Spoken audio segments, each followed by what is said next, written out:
Já estamos no ar? Boa noite a todos. Estou aqui passando o quebra-mola. Vai ser a primeira live dentro do carro da Sojima. Queria agradecer a presença de todos, tá? Estou aqui com um amigo, um professor que está com a gente na Sojima há vários anos, professor Marcelo Barbosa, nosso coordenador da pós-graduação de mastologia da Sojima. Enfim, é um médico mastologista, trabalha no INCA, né? Coordenou durante 6 anos a residência do Hospital do Câncer, no INCA 3, ginecologista pela UFRJ e hoje atua como mastologista também nos hospitais Samaritano e na São José, né, do Humaitá. É um cara que tem todo o nosso carinho, né? Está com a gente já há muito tempo. Eu ainda não conheço pessoalmente, né? Mas já tenho uma baita consideração, amizade e admiração também por esse cara tão generoso como é. E o assunto de hoje, eu não estou vendo o Marcelão. O Marcelão está na área aí? Estou vendo? Cadê o mestre? Estou aqui. Tá aí. Está no hospital também, né? Marcelão está dentro do hospital e eu estou dentro do carro aqui, a caminho de casa. Marcelo, obrigado, tá? Assim, o assunto que a gente vai trocar ideia hoje, né? São as cirurgias mamárias redutoras de risco, né? Algo que a gente, mesmo não atuando exclusivamente em mastologia, a gente sempre tem uma ou outra paciente que acaba, algumas pacientes, na verdade, trazem essa demanda para a gente no dia a dia, e a gente fica sempre um pouco confuso de saber se aquela paciente de fato tem uma indicação para mastectomia redutora de risco, qual seria a técnica proposta para aquela paciente X, Y, Z, de acordo com o volume mamário, enfim. E aí eu queria trocar ideia com um cara que saca do assunto mesmo, e tirar as dúvidas tanto dos colegas médicos que entraram na live, quanto as dúvidas dos pacientes, que também são bastante frequentes, né? Depois da Angelina Jolie, isso virou, né, quase que toda semana, pelo menos, que questiona ou indaga, assim, não fazer jogo por medo, né, por cancerofobia, ou de fato por ter tido algum parente próximo, ou até algum amigo que não tem vínculo genético nenhum, mas que viu aquele amigo ou aquela amiga sofrendo durante meses e de repente não resistindo à neoplasia maligna mamária. Então, Marcelão, seja bem-vindo, estou dando essa introdução, mas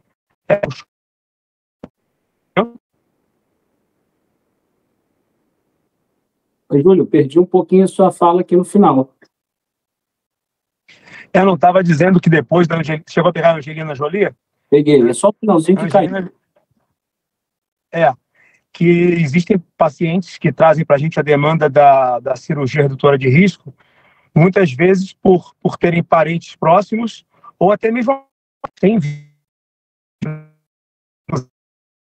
e que tenham, na verdade, acompanhado a trajetória de sofrimento do câncer, né, da químio, às vezes da rádio e cirurgia, né?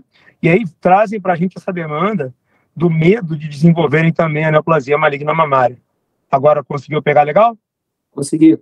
Bom, obrigado, Júlio, pelo convite, obrigado por ter sido parceiro, né, ao longo dos anos aí, alguns anos à frente da Sojima, em relação tão horizontal, perdão, entre a diretoria, os coordenadores, da secretária, né, acho que é uma convivência muito agradável.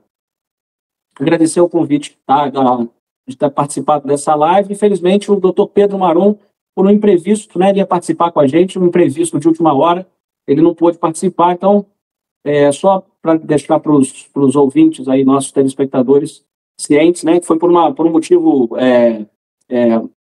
nobre, tá? O Júlio está preso no trânsito, vamos só para a gente também deixar isso. O Flamengo vai lotar o Maracanã hoje, e o Júlio está preso ali aos arredores do Maracanã e não conseguiu chegar em casa. Não é isso, Júlio? Exatamente isso, exatamente. Chegando em casa também para torcer daqui a pouco para o nosso Mengão, né, Marcelão? Exato. Bom, mas vamos lá. Acho que o tema que você trouxe é um tema de extrema importância. O câncer de mama, Júlio, para mostrar o problema de saúde pública que a gente vive, o câncer de mama hoje é o câncer de maior incidência, se a gente tirar o câncer de pele não melanoma, os carcinomas basocelulares, os carcinomas espinocelulares, o câncer de mama hoje é o câncer de maior incidência entre as mulheres no Brasil todo. Os dados agora do INCA, do triênio 2020-22, são esperados 66, em torno de 66 mil novos casos por ano no Brasil. Ele passou o câncer de próstata como estimativa por ano nesses triênios, um pouquinho a mais em relação à incidência do câncer de próstata. E se a gente for pegar dados da Organização Mundial de Saúde, dados do WHO, o câncer de mama também ele passou a ser o câncer de maior incidência no mundo todo.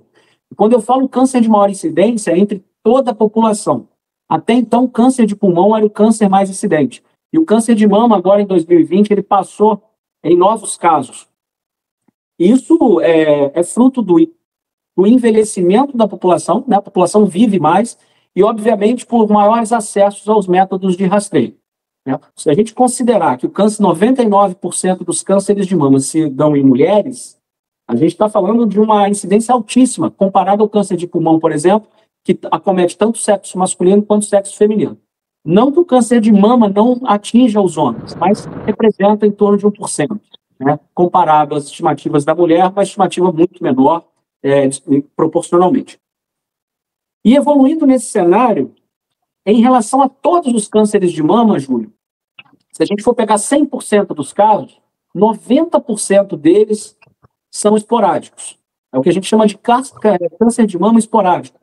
Tem a ver com fatores intrínsecos e extrínsecos da mulher. 10% está relacionado à hereditariedade. E é exatamente nesse cenário que a gente vai trabalhar aqui na live. Os 90%, né, o maior fator de risco para câncer é ser mulher. A idade vem como o segundo maior fator de risco, principalmente mulheres após os 50 anos. Né? Em todos os cânceres de mama, em torno de 70% vai ocorrer, 70% a 80% vai ocorrer acima dos 50 anos. Uma porcentagem um pouco menor, entre 10% a 15%, entre 40% e 50%. E abaixo dos 30 anos, o restante, que é uma porcentagem bem menor. E se a gente pegar todos aqueles 10%, né, de fatores hereditários, e o carcinoma hereditário é aquele que é herdado, né? Só para o pessoal entender. A mutação de células germinativas, ela está presente em todas as células do nosso corpo. Ela é herdada através do espermatozoide ou do ócito feminino. Então, a partir daquele embrião, aquelas células vão se dividir e a mutação vai estar presente em todas as células do corpo. Em alguns sistemas, ele pode desenvolver determinado câncer. As mutações nos genes não germinativos, nas células não germinativas, elas são aquelas mutações mais esporádicas, como o câncer de mama após o envelhecimento, por ações hormonais, por fator de idade, por fator de má alimentação, obesidade, vai propiciar o câncer de mama. No câncer de mama hereditário, a gente já herda um gene mutado que aumenta o risco para câncer de mama. E o que acontece? A incidência desses cânceres ocorre numa idade mais precoce.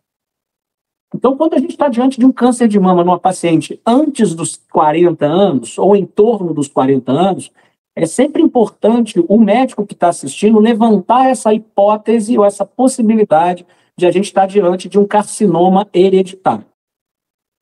A proposta da live é falar sobre redução de risco. Então, é importante. O que é o mais importante para a gente tentar reduzir um risco? Entender o histórico familiar daquela paciente que a gente quer reduzir o risco.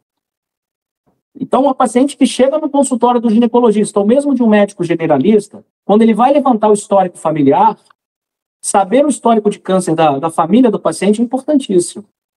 Então, se eu estou lá, eu sou uma mulher de 30 anos, minha mãe teve câncer com 45, minha irmã teve câncer, ou minha avó teve câncer. Tive um caso de câncer de mama em homem na família. É sempre importante a gente levantar a antena e poder estar diante de um carcinoma de fundo hereditário, né? de uma provável mutação. E essa paciente que não tem câncer, ela pode ter esse gene mutado que vai levar o risco de câncer dela ao longo da vida. Perfeito. Pois é, cara. E aí, como é que a gente conduz nesses casos, né? Quer dizer, você tem uma paciente, né, assim, do ponto de vista prático, né, que você bem colocou agora, né, quer dizer, a gente tem um risco relativo aumentado nessa paciente, o risco de fato aumentado, e ela nos chega, né, na clínica e fala: doutor Marcelo, gostaria de saber o que o senhor acha da mastectomia redutora de risco, ou adenomastectomia. Quem são as pacientes que, de fato, preenchem critérios para a realização de tal procedimento? Em que situações vocês, que são mais experientes nessa área cirúrgica, vocês esbarram mais em que tipo de indicação? E até mesmo, Marcelo, o que o plano de saúde, né, o que a operadora de saúde permite e não permite, né, para paciente que tem esse desejo de realizar essa adeno redutora de risco. E é importante o próprio nome, Júlio, porque a gente falava muito em mastectomia profilática. Tá? O termo mais correto é mastectomia redutora de risco. Por que redutora de risco? Porque a gente não elimina o risco. Quando a gente faz uma mastectomia redutora de risco, a gente diminui e muito as chances daquela paciente que tem um alto risco desenvolver o câncer. Mas a gente diminui na ordem de 90%. Por quê? Porque quando se propõe uma mastectomia redutora de risco, a gente ainda deixa uma parte do parênquima mamário, ele não sai por completo, né? Uma parte do parênquima mamário ele fica até para propiciar um retalho razoável. Né? Aquela paciente, tem pacientes que têm um subcutâneo tão fino que se você tira todo o parênquima, há uma grande chance de necrose, uma grande chance de perda de complicações inerentes ao procedimento. Bom, qual é a conduta que a gente tem que ter diante de uma paciente que nos chega no consultório sem câncer de mama, importante isso, em relação à questão da redução de risco? A gente tem alguns cenários, Júlio, que a gente tem que considerar. O que é um alto risco para câncer de mama? A gente tem alguns cenários que a gente considera paciente alto risco. Por exemplo, uma paciente que fez uma biópsia na mama, por exemplo, e teve como diagnóstico, né, hiperplasia atípica, não é um câncer de mama, mas é uma lesão de alto risco para câncer de mama. O risco relativo é em torno de 4 vezes, né, uma paciente que não tem. Nesse cenário, não está indicado a redução de risco cirúrgica. Né? Os guidelines mais importantes, eles desencorajam a redução de risco em pacientes com lesão de alto risco. É mais importante pensar numa redução de risco hormonal. Por exemplo, o uso do tamoxifeno por 5 anos, que é muito pouco feito no Brasil e até mesmo nos Estados Unidos e na Europa, por conta dos efeitos colaterais, mas os estudos mostram que diminui a incidência de câncer de mama nessas pacientes na ordem de 40% a 50%. É muito.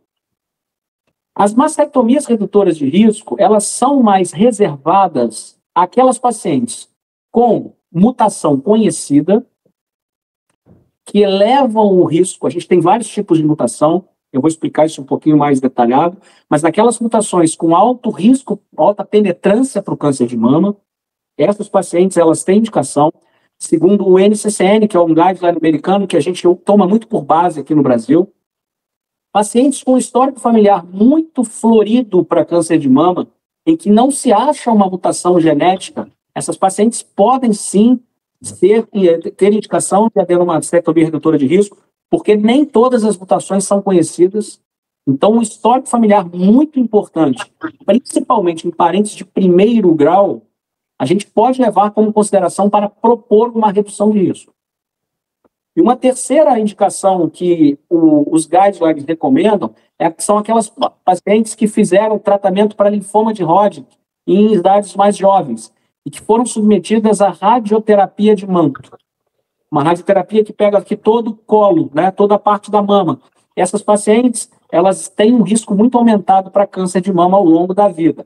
Então, o NCCN americano, a última recomendação em 2022, coloca esses dados, né, pacientes com histórico muito positivo, pensar pacientes com mutação de genes de alta penetrância e pacientes com radioterapia de manto. Então, a paciente chegou no meu consultório, no real world, né, na real life aqui. Ela disse para mim que a mãe teve câncer de mama aos 40, a irmã teve muito precoce, ou um caso de câncer de mama e ovário. Aí eu vou falar um pouquinho do caso da Angelina Jolie para vocês entenderem, para o pessoal que está ouvindo entender. Um caso de câncer de mama e ovário na família. Câncer de mama bilateral. Sempre quando a gente tem essas variáveis, a gente tem que levantar a antena para estar diante de um carcinoma hereditário. Então, se uma paciente chega para mim, ela não tem lesão maligna, eu vou perguntar para ela quais são dos familiares que tiveram câncer, naquele caso florido, por exemplo, ou um câncer de mama em homem, e o ideal é que, no mundo ideal, é que esse paciente fosse visto por um oncogeneticista, para fazer mais a fundo uma avaliação do histórico de carcinoma daquela família, porque várias mutações, elas elevam o risco para vários tipos de câncer, não só mama. E aí, essa paciente que teve um caso de câncer seria submetida a uma análise genética. Se essa mutação for encontrada nesse paciente, a paciente que veio ao nosso consultório deveria fazer o exame. Por quê? Porque se ela tem a mutação, o exame será mais dirigido para aquela mutação que foi encontrada na família. Se ela tem a mutação, ela tem o risco aumentado.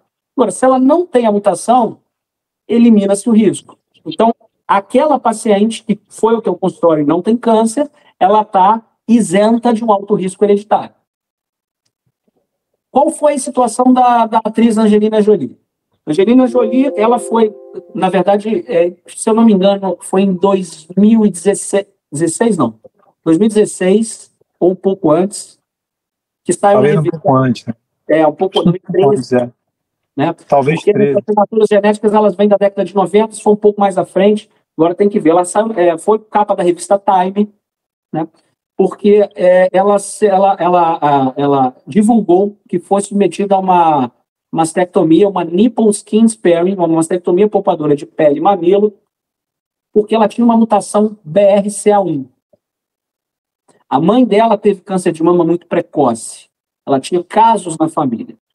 A Angelina Jolie vem de uma família judia Askenazi, ou Askenazi. Os judeus, eles casam muito entre eles, então mutações genéticas acabam perpetuando dentro das comunidades. E a mutação BRCA1 é uma mutação que eleva o risco para câncer de mama e ovário. O risco para câncer de mama ao longo da vida, o lifetime risk, é de 70% até os 80 anos. Então a chance da Angelina Jolie ter câncer de mama, ou a chance que ela teria de ter câncer de mama ao longo da vida, é de 70%. É muito alto. Além disso, há uma chance, porque o BRCA1 aumenta o risco para câncer de mama e ovário, assim como o BRCA2, ela teria também um aumento de risco para câncer de ovário. O que ela fez foi detectada a mutação, né, salvo engano, um parente, ela fez o teste, ela tinha mutação BRCA1. E ela fez a adenomastectomia, ou a mastectomia nipple skin sparing redutora de risco, e ela reduziu o risco para câncer de mama em 90%. Além disso, ela teria indicação de fazer a salpingo-oforectomia, ou a retirada dos ovários da trompa bilateral, porque o risco para câncer de ovário também é alto nessas pacientes, mas principalmente numa idade um pouco mais tardia do que no câncer de mama. Câncer de mama a gente pode, geralmente em torno dos 40 anos, e o câncer de ovário ele vai um pouquinho além, né? A indicação para BRCA1 é fazer a salpingo-oforectomia dos 35 aos 40 anos. Então, a Angelina Jolie fez isso. Então, a gente, diante de um caso de um paciente com alto risco familiar, o trajeto ideal seria passar pelo oncogeneticista, avaliar todo o histórico de câncer para saber quais genes a gente pede, né? Para a gente direcionar para aquele ou para aquele outro. A gente tem genes de alta penetrância, o BRCA1, o BRCA2. Alta penetrância é aquele que eleva o risco em até mais de 50% o risco de ter câncer de mama ao longo da vida. A gente tem o BRCA1, o BRCA2, o TP53, que faz parte da síndrome de Li-Fraumeni, o PTEN, que é a síndrome de Colden. A gente tem alguns outros genes também mais raros. Se a gente for pegar dos 10% de mutação hereditária, 50% desses está relacionado a BRCA1 e BRCA2. É o que a gente tem mais dados de literatura. Os outros 50% está salpicado nessas outras mutações que eu te falei. Além desses genes de alta penetrância, a gente tem os de moderada penetrância, em que a situação e a orientação frente a isso é muito mais confusa. Então, a gente leva muito histórico familiar para propor uma adenomastectomia.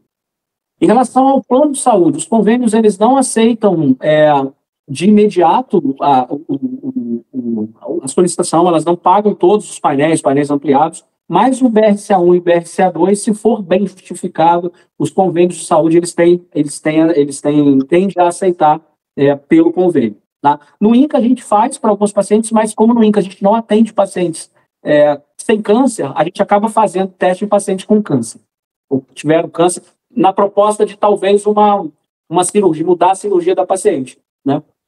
Então, a paciente com BRCA mutado, na grande maioria das vezes, a gente vai propor uma mastectomia com reconstrução e propor também, a depender do estadiamento inicial, a mastectomia redutora de risco contralateral, que é um outro capítulo dessa questão das mutações. Perfeito, perfeito. Mais claro impossível. Agora, Marcelão, uma situação da vida real, né? Conforme você bem disse aí. Uma paciente senta na tua frente, e essa paciente que eu vou ilustrar agora é uma paciente real, uma paciente minha, da clínica. Ela hoje tem 30 anos, a mãe dela teve câncer de mama aos 33 anos, e foi submetida a uma cirurgia conservadora, rádio, químio. Depois de 8 anos, finalizada 8 anos após a cirurgia, na realidade, né? Acho que ela estava fazendo aromatase, descobriu uma metástase óssea e, enfim, teve toda aquela trajetória de sofrimento vivenciada pela menina, né? Na época, a menina muito jovem, seus 16, 17 anos. E, enfim, a mãe acabou falecendo, né? Em consequência da doença metastática. Essa moça, a gente está sempre trocando ideia, eu e ela, e assim como ela, outras várias pacientes, ela só tem a mãe dela como caso, e não temos esse gene isolado, né, essa mutação. Qual foi a mutação que essa moça teve para ter um câncer tão jovem, aos 33 anos, né, com provavelmente um subtipo bastante agressivo, né? Eu lembro, acho que foi na época um ductal infiltrante TRAL3, triplo negativo, tudo bastante complicado. E essa moça frequentemente solicita, né, a adeno-redutora de risco, né? Eu propus a elas também, mesmo sem ter, de fato, um conhecimento da alteração genética. Eu solicitei ao plano de saúde algumas vezes essa mutação, essa pesquisa de mutação, perdão, e foi negado, né, por ser um caso só na família, né? E eles colocam, durante algum tempo, né, até naquela época, Marcelo, em que se usava mais o termo mastectomia profilática, né, um termo inadequado, mas tinham alguns critérios que eram, assim, um número de parentes, né, um número, acho que 2 parentes de primeiro grau, não sei se mãe, irmã, mãe, tia materna. Mas e aí, cara, nessa paciente especificamente, desculpa que eu estou trocando aqui de pista, nessa paciente especificamente, né, enfim, queria que você discorresse sobre e também falasse sobre a questão da individualização, né, que a gente estava trocando ideia hoje mais cedo. Nem sempre a paciente tem critério objetivo, mas às vezes um critério subjetivo. Aquela paciente que passa para a gente o seguinte: doutor, cara, olha, não me interessa, eu vou sentir mais paz espiritual. 85%, 90% para mim são suficientes para eu conseguir dormir, para eu conseguir ter paz espiritual. Me fala disso aí, cara, vida real. A paciente que chega e pede a mastectomia profilática por uma vivência ou por uma história familiar, né, próxima, ou até por uma vivência de um sofrimento de alguém próximo. A gente tem que lembrar, assim, realmente os tumores que têm uma mutação genética, como BRCA, eles geralmente tendem a ser tumores mais agressivos. Os triplo negativos, por exemplo, 15% dos tumores triplo negativos são mutados, são de mutação BRCA. É uma proporção alta, tá? Dentre os triplo negativos, que correspondem mais ou menos a essa porcentagem dentro de todos os triplo negativos. Mas, Júlio, como é que eu conduzo nesses casos? Por exemplo, se a gente for pegar a recomendação do NCCN também, vou colocar o NCCN aqui, porque é o que a gente tem mais de recomendações mais formais. Se a gente tiver, por exemplo, uma paciente com câncer de mama triplo negativo, independente da idade, ela tem indicação de fazer uma avaliação de oncogenética. Qualquer paciente com tumor, câncer de mama nos Estados Unidos com menos de 45 anos, ela é submetida a uma avaliação genética. Então, eles colocam várias, mas várias indicações para se poder fazer, pensar no alto risco. A gente não tem aqui uma formalidade, isso é muito individualizado, de quando você pode pedir o teste. Né? A gente tem que tentar embasar, mas nem sempre o convênio vai autorizar. Né? Então, assim, se ela tem uma paciente que a mãe teve câncer aos 33 anos, um câncer de mama, né, principalmente se fosse um triplo negativo, óbvio, eu ia tentar embasar de alguma forma para ver se essa paciente ela teria uma indicação para ou um rastreio, né, na verdade, mais precoce, ou a indicação de mastectomia também redutora de risco. Se eu não encontro, Júlio, e realmente não é um caso, não é um caso muito florido na família toda, eu tento fazer um acompanhamento mais próximo. Esse acompanhamento mais próximo é com exames clínicos com maior frequência e exames de imagem bem individualizados. A gente pode lançar a mão aí da ressonância e da mamografia mais precoce. Não antes dos 30 anos a mamografia. Tá? Mas a gente pode fazer uma mamografia e também a ressonância fazendo um rastreio de uma forma mais precoce. Esse é o cenário da paciente que você me passou. Talvez eu não indicaria, ou por conta de um caso e a histórico da mãe, sem um teste genético, talvez eu não indicaria, tentaria dissuadi-la dessa questão. Tá? Agora, tem situações em que a gente tem que individualizar bastante. Se eu tenho, por exemplo, um histórico florido, mãe, irmã, tia, tudo em idade precoce, e a gente não sabe o histórico de mutação, essa é uma paciente que, pelo histórico familiar, a gente pode discutir o benefício. O paciente tem que sempre estar ciente que esse benefício ele não é sabido. A gente pode estar dando um tiro de canhão em alguma situação que talvez não fosse relevante. A gente estaria aí utilizando da história clínica.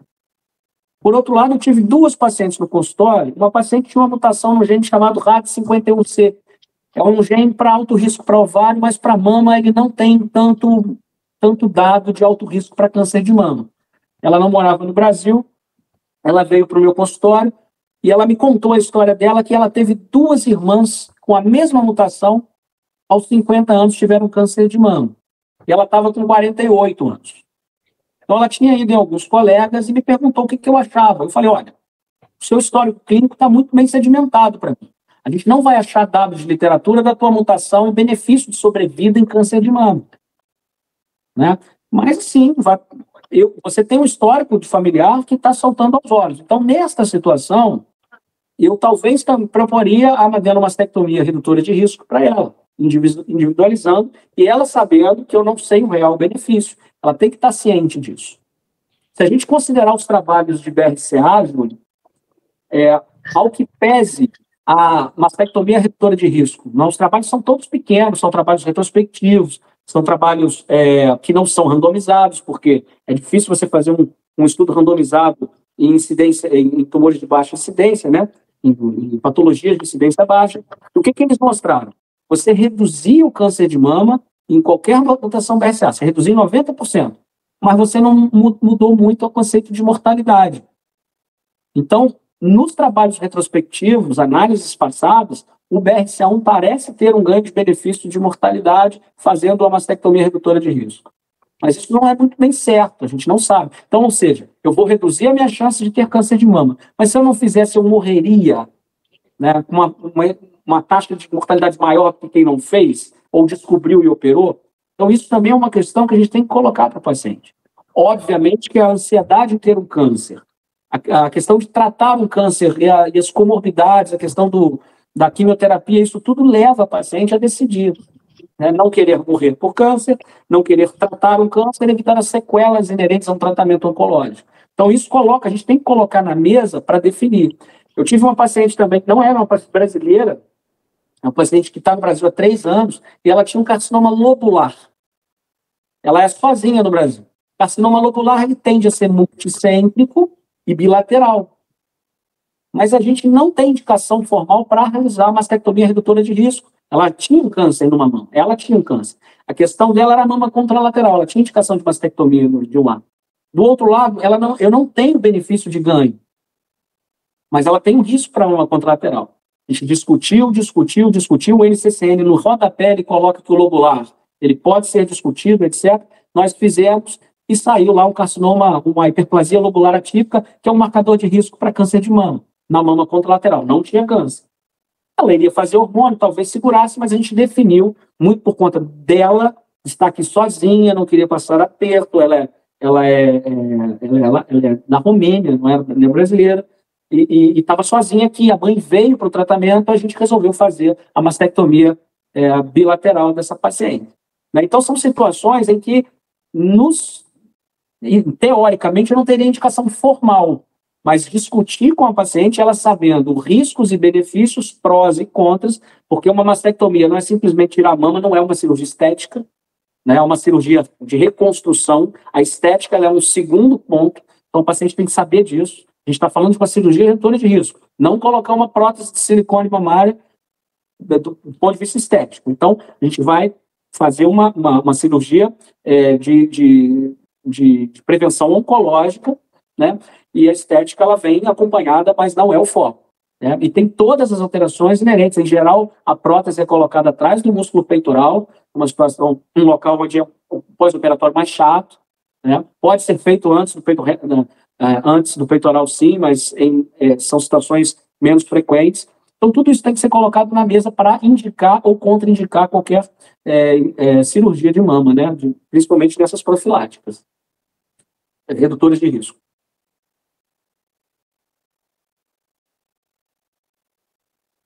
Então, você tem seu áudio, Júlio. Tá mudo. Desculpa, gente, eu botei muito porque estava passando um monte de moto aqui, ambulância, coisa e tal. Sobre a dinâmica mesmo do teu dia a dia, cara, assim... Oi? Alô, alô? Tá com a ligação? Ah, tá. Marcelo, tá me ouvindo?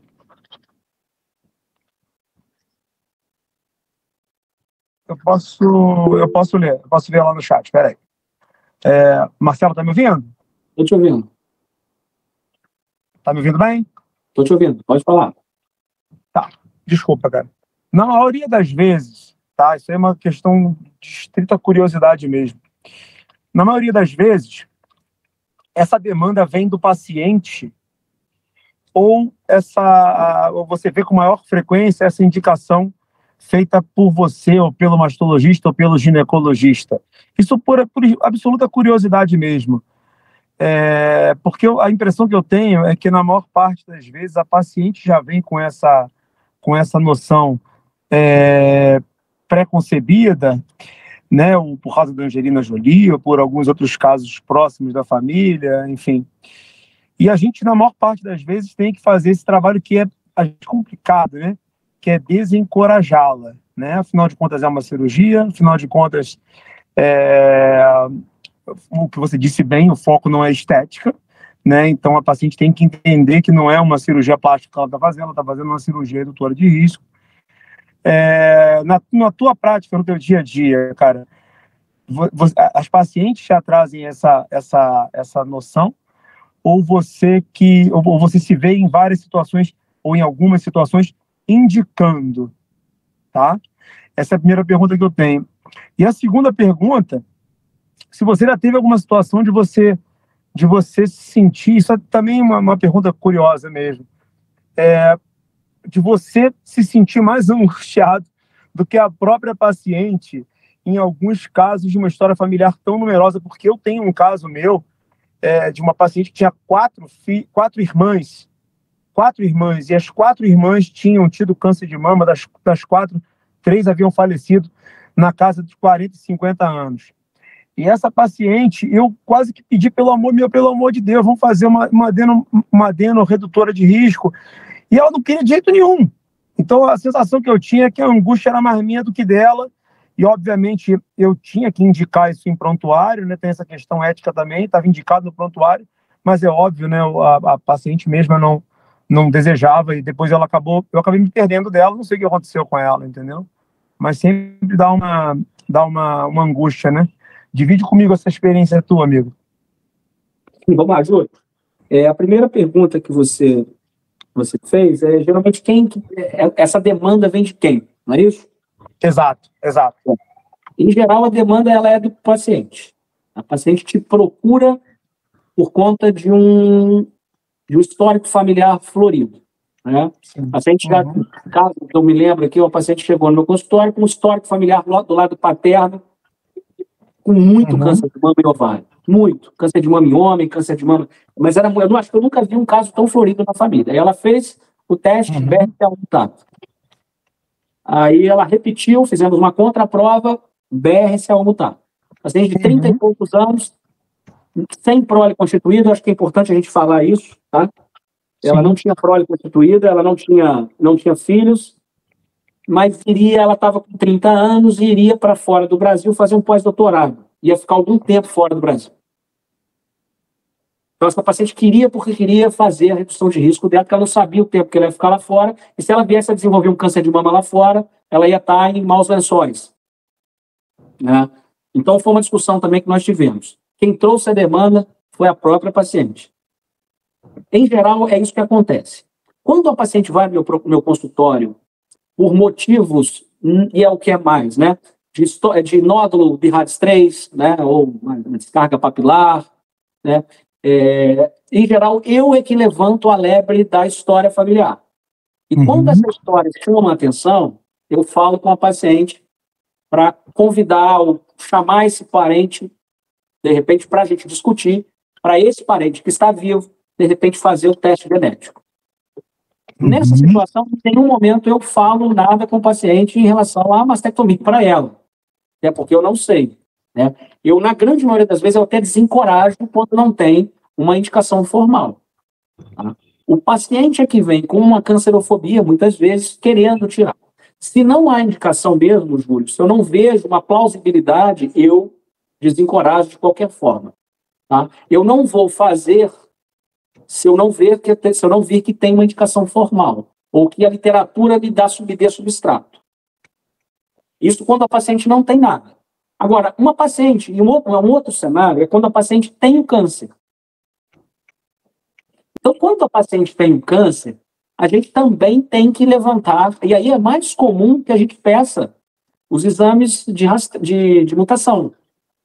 Tive alguns casos recentemente, eu acho que é importante até, eu acho que vai ser legal, tem 2 casos muito recentes e tão frescos aqui na minha memória. Era de uma paciente que tinha um carcinoma triplo negativo, né? Ela iria submetida, ela tinha um nódulo, um conjunto, dava ali 3, 4 centímetros, era um tumor agressivo, axila clinicamente negativa, não tinha doença na axila. Ela fez o teste genético e veio a mutação BRCA2. Ela foi para a neoadjuvância, fez o tratamento neoadjuvante, e depois a gente tinha que conversar sobre o tratamento dela. Ela respondeu hiper bem, ela respondeu radiologicamente 100%. Ela teve uma resposta radiológica e clínica completa. E aí, qual a indicação cirúrgica? Bom, ela tem mutação BRCA, né, mas ela já teve um câncer. Vamos fazer a cirurgia da mama com câncer? Qual cirurgia? Primeiro ponto. Segundo ponto, e a mama contralateral? A gente vai abordar? É um outro detalhe. Essa paciente, como ela teve uma excelente resposta, a gente fez a mastectomia bilateral com prótese e a biópsia do sentinela na mama cometida. Biópsia sentinela negativo, colocamos a prótese. Estou esperando o resultado da patologia final para ver se realmente ela teve uma resposta completa. Se, por outro lado, essa paciente com BRCA fez a quimioterapia, a quimio não respondeu e progrediu, qual o benefício de eu indicar mastectomia contralateral para ela? Será que o prognóstico já não está dado pela essa progressão de doença da mama cometida? A indicação seria menos formal, eu teria que discutir mais esse caso. Né? Talvez eu não indicaria se ela tivesse progredido a exigência de quimioterapia. Né? Mas ela respondeu muito bem. Então, existem diversos cenários em que a gente tem que levar em consideração. Eu estou com uma gestante no consultório, uma gestante, agora a gente operou, ela estava no primeiro para o segundo trimestre de câncer de mama. Né? Qual é o grande problema do câncer de mama na gravidez? É a gente caía o tratamento da radioterapia dentro da janela de gestação, que não pode. Então, quando ela tem um câncer de mama no primeiro trimestre, ela tinha menos de 40 anos. A gente propõe a mastectomia. A gente queria dar tempo para essa paciente fazer o teste genético, mas não iria mudar nada, sabe por quê? Porque ela me falou, Marcelo, eu não quero tirar minha mama, eu quero sentir minha mama, mesmo que eu não consiga amamentar, com o meu filho no colo. Uma outra individualização. Eu falei, você está certíssimo. A gente vai fazer uma cirurgia conservadora e fizemos com incisão periareolar, fizemos a retirada do nódulo com sentinela, ela precisou esvaziar, infelizmente, uma axila era clinicamente negativa, mas veio positiva, e uma mama que a gente acabou tendo que fazer a linfadenectomia, mas a mama dela ficou. E esse fato dela querer amamentar, ou não, ela quer ter a mama dela sendo mãe, isso foi levado em consideração para a gente propor o tratamento. Ela vai fazer e depois ela faz a avaliação genética, porque ela teve um câncer muito precoce, ela tem indicação, e depois, quem sabe, a gente avaliar, dependendo do que vier no teste, uma avaliação para cirurgia redutora de risco, né? Então, é uma individualização de caso. Ela foi em 2 oncologistas muito conceituados. A gente discutiu isso, inclusive, comigo, e fomos de comum acordo que o tratamento para ela, naquele momento, era uma cirurgia conservadora. Mesmo não fizemos a avaliação genética dela a princípio, vai fazer no segundo momento. Então, isso é uma individualização. Talvez eu respondi a tua primeira questão, na segunda... Se já teve alguma situação específica em que você se viu obrigado a indicar a adeno-redutora de risco e a paciente não queria, a paciente não desejava de forma alguma, se tinha algo desse tipo, se você já vivenciou algo desse tipo e como conduzir nessa situação, em que a paciente tem uma indicação quase que formal e a mesma não deseja, né? Não tem desejo nenhum de fazer a cirurgia para redução de risco. Assim, de individualizar, não me lembro, mas assim, é um fato que pode ocorrer. Nesse cenário, Júlio, a gente tem que conversar com a paciente sobre os riscos, né? Principalmente se ela tem a mutação conhecida. Geralmente, quando ela opta por não fazer, é porque ela não tem a mutação conhecida. Quando tem, a gente tem que conversar com ela em relação à maternidade, né? Se ela quer ter filho, a gente pode fazer um controle muito próximo antes dela engravidar, ter filho ou amamentar, isso pode ser esperado, tá? Mas aquela paciente em quem não tem a mutação, tem um histórico florido, a gente vai levá-la a um follow-up muito mais curto, né? Ela tem que saber que ela tem um risco e que a gente vai tentar diagnosticar precoce, né? Diagnóstico precoce é através de exame de rastreio ou detecção precoce é palpação.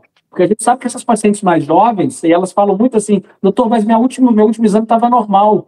Depois de um ano, já apareceu dessa forma, é o câncer de intervalo. É muito mais comum em pacientes jovens. Então, o exame clínico, né, o controle da paciente no consultório, ela tem que ser próximo.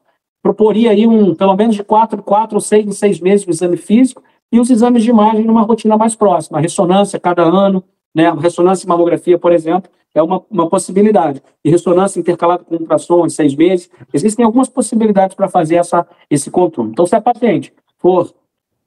não quiser, eu acho que é uma opção dela, desde que ela saiba dos riscos, a gente propõe um controle, um acompanhamento num follow-up mais curto, né? Perfeito. Sobre a técnica, Marcelão, que você já falou aí algumas questões aí, né, relacionadas às incisões e o próprio fato de vocês optarem, na imensa maioria das vezes, por introduzir a prótese de silicone atrás do músculo, né? Me fala também da tua experiência pessoal, quais são as principais técnicas cirúrgicas que vocês utilizam, divide com a gente essa experiência tua.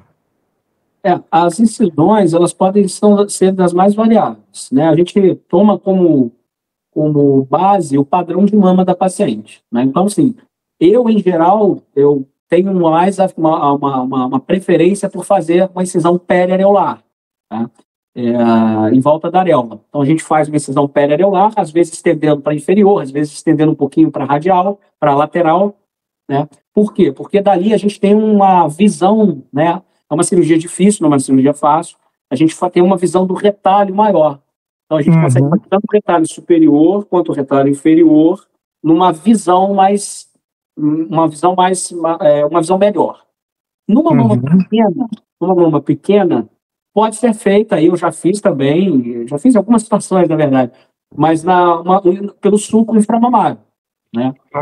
Não gosto dessa técnica quando a mama é maior, quando a mama é grande, porque você vai precisar fazer o retalho até lá em cima. É uma chance maior de sofrer o mamilo. Né? Então, em geral, eu tomo por base a proporção do tamanho da mama para eu propor a incisão, mas, em geral, eu opto pela incisão periareolar, tá? Mantendo o mamilo, obviamente. Mas tem umas questões do chat. Perfeito. Júlio. Oi? Parece que tem alguém no chat querendo perguntar. Ah, sim. Vamos ver aqui. Mas ficou ótima a tua explicação, Marcelo. Obrigado. Entendi perfeitamente. Vamos lá. Aqui temos amigos de São Gonçalo aqui, doutor Sérgio Gomes. E temos uma pergunta de uma paciente, Renata Nunes. Doutor, e para mim que já tive um câncer e sempre estou tendo cistos e nódulos na mama, eu poderia optar por retirar? Eu não sei qual foi o sítio do câncer dessa paciente, né? Mas é uma dúvida que ela tem, que como ela tem nódulos e cistos com uma frequência considerável, né? Acho que ela entra naquele grupo que a gente teria que decorajar, né, Marcelão? Mas fala aí para ela, responde a ela. O nome da pergunta? Quem fez a pergunta? Renata Nunes. Eu acho pelo nomezinho que é até uma paciente minha. Ela mesma. Ela fez qual tratamento? O carcinoma foi de tireoide que ela teve, né? Não foi na mama. Tá. Então, se for realmente a paciente que eu tô lembrando aqui de cabeça, é uma paciente que tem um câncer de tireoide e que ela está sempre muito preocupada com nódulos e cistos mamários. Não é uma mastopatia fibrocística severa, daquelas chatas que incomodam, que cursam com desconforto, com dor, né? Fazem lembrar a paciente que a mama dela existe. Então, ela pergunta se poderia optar por retirar. Nesse cenário, não. Né? Você pode trocar aí um desconforto por outro, sem ter ganho nenhum, sem ter benefício nenhum oncológico. Então, assim, o padrão de mama ele é muito individual. Né? Como algumas mulheres têm muitos miomas, algumas vão ter muitos nódulos e cistos na mama. Esses nódulos e cistos, eles, na verdade, eles não doem. O que dói é a própria mama, né? A sensibilidade da mama individual que você tem ao hormônio. A gente tem algumas possibilidades de tratar, né? Às vezes não são tratamentos eficazes ou que são comprovadamente, cientificamente comprovados, mas a gente tenta por outros meios, né? Para quem tem essa mastalgia cíclica, como ela deve ter. Agora, pelo fato de ter tido um câncer de tireoide, de forma alguma a gente vai indicar ou propor por conta de cisto e nódulo. Até porque cisto é um cisto simples, né? Geralmente são cistos simples. E os nódulos, eles têm total característica benigna. E que dá para diferenciar bem entre um bom ultrassom, né? Dependendo da idade, um bom ultrassom bem feito, ele vai saber. Tem pacientes que têm 9 nódulos numa mama, 9 na outra. Né? A gente não vai propor uma mastectomia por conta disso. Então você pode estar trocando aí a questão da dor, desconforto, de um desconforto por um outro maior. Exato. Perfeito. Vamos ver se tem mais alguma pergunta aqui. Não, aqui temos a paciente agradecendo a doutor Marcelo, doutor Júlio, obrigado por dividir conhecimento conosco. Mas a pergunta mesmo é da Renata Nunes, que já vimos que não, né? Na realidade, a gente troca um problema por outro maior, né? A gente aumenta risco, é mais risco do que benefício, sem dúvida. Marcelão, cara, eu acho que a gente já esgotou esgotar o tema, claro que não, né? A gente podia ficar falando horas sobre isso, até sobre as técnicas, né? Tudo que você falou me deu uma baita curiosidade, a questão da tua incisão, para dar um campo melhor, para fazer cirurgia com mais conforto e com melhor resultado. Discutir sobre câncer na gravidez, que é um outro assunto que eu amo discutir, mas eu acho que já temos aqui 40 minutos de live. Deixa eu ver aqui se a gente conseguiu abordar tudo que a gente que a gente pretendia conversar. Eu creio que sim, Marcelão. Tem alguma consideração, amigo, que você queira fazer? De antemão, já quero agradecê-lo pelo carinho, pela disponibilidade, pedir desculpa porque foi enfim, uma bagunça aqui na minha correria. Você nunca... Hã? Não conseguiu chegar ainda? Consegui chegar nesse instante. Eu até tive que desligar o pipipi da ré para estacionei aqui agora no estacionamento do meu prédio. Mas foi uma experiência ímpar. Mas eu queria te agradecer pela gentileza, pela paciência, pela clareza, que é assim, absurda, a clareza na explanação na divisão das ideias aí e enfim, por tudo aí. Se eu tivesse que dar assim, um recado, uma orientação para quem está ouvindo a gente, é que em relação à questão da hereditariedade, é procurar saber, né? Quem tem, né? Pode ser pacientes abaixo dos 40 anos. Aí não estou falando de exame de rastreio, a gente não está indo para fazer mamografia, não está fazendo, né, exame de rastreio. Aquela mulher tem menos de 40 anos, independente, né? Que tem um histórico muito importante para câncer de mama, ovário, né? Ou alguns cânceres mesmo na família, ela vá ao seu ginecologista, eu acho que de preferência ao ginecologista, que acaba sendo o clínico da mulher, para tomar algumas orientações, né? Eu acho que o ginecologista ele é o primeiro médico a receber e a, de repente, fazer essa ponte com o próprio mastologista ou com outro colega especialista. Mas eu acho que na dúvida, ou se essa paciente tiver alguma dúvida em relação a esse alto risco que ela possa ter, não custa nada uma conversa com um profissional de saúde. Acho que esse é o mais importante, né? E aí, dentro dessa conversa, que a gente vai tentar propor alguns exames, ou conversar, ou mesmo tranquilizar a paciente do seu risco. Acho que o mais importante é, na dúvida, ou tendo um histórico familiar muito florido, procurar um colega, um profissional de saúde para poder tirar algumas dúvidas. Perfeito, Marcelo. Cara, queria te agradecer mais uma vez aí. Cara, como sempre, né? Não só eu, mas a sociedade, né? A gente está totalmente aberto para, cara, o que você quiser falar, o assunto que você quiser discutir. Sempre é um prazer. E a gente aprende pra caramba, aprendi muito hoje contigo. Enfim, as portas estão abertas. Eu tenho uma aula que eu apresentei, foi muito coincidência, tá? Porque eu não ia dar essa aula e um colega de São Paulo, ele pediu para trocar comigo, eu acabei dando essa aula que ele daria, né, que é o presidente da Sociedade de São Paulo. E a minha aula foi estratégias cirúrgicas de redução de risco do câncer de mama, BRCA e outras mutações. Então, eu dei essa aula no Simpósio Internacional do Américas na sexta-feira, né? Uhum. Então, de repente, eu ver se eu apresento ali para o grupo que quiser ouvir, né? Eu posso apresentar essa aula também para o pessoal lá da Sogimo. Pô, acho ótimo. Neuri tá mandando um beijão aqui no chat também, tá, Marcelão? Tricolor, vai secar o Flamengo hoje, né? Esse tem já ligou o secador, já desde 2 da tarde ligou o secador. Mas tá mandando um beijão para você também. Obrigado pelo convite. Marcelão, cara, eu que agradeço. Amigo, então estaremos juntos brevemente com a tua aula do Américas. Conta com a gente, o que a gente puder ajudar em qualquer aspecto aí, a gente tá junto aí. Valeu? Obrigado, Júlio. Bom descanso. Um abraço, pessoal. Obrigado. Com Deus, amigo. Desculpe aí. Valeu. Um abraço grande. Um abraço. Valeu.